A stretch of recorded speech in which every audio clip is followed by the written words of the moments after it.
a existência de Deus. Será que Deus existe? Alguns dizem que não. Alguns se declaram ateu e justificam essas palavras ateu como intelectualidade. Eles se acham super intelectuais, então eles se declaram ateu. Mas será que existe Deus? Ou a ideia de Deus é algo inventado, criado?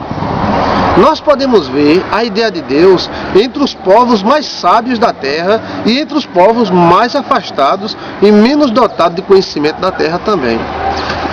Esses que querem ser super intelectuais e dizem que não há Deus e duvidam da existência de Deus, eles devem lembrar que os povos que eles mais estudam eram os povos que mais acreditavam em Deus. Vamos ver alguns exemplos. Os egípcios, por exemplo, eram povos que viviam em prol da sua religião, em prol da sua crença no eterno e na vida eterna e na ressurreição. As pirâmides são túmulos gigantescos de faraós e ciências que nós desconhecemos, mas que inclui a existência de Deus como base. Nós encontramos nos túmulos de faraós, nós encontramos nos sarcógrafos dos faraós ideia de Deus ou de deuses.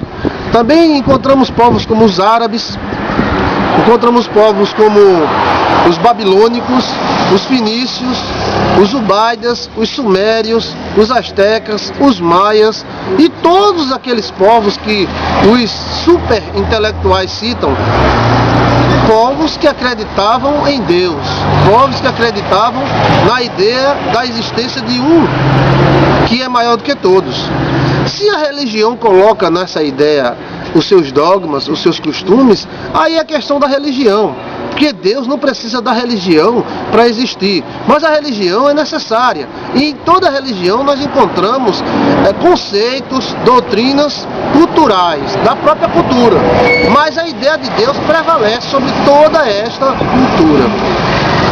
Em todos os povos da terra, entre os árabes, pai da matemática, entre os romanos, pai do direito, entre os gregos, pai da democracia, todos estes povos acreditavam em algo que podemos chamar de Deus e às vezes exageravam, criando vários deuses para si, sendo que sempre um era maior do que outro.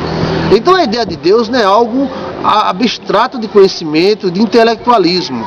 A ideia de Deus é algo muito grande, algo que as nações da terra cultivavam, independente do seu conhecimento.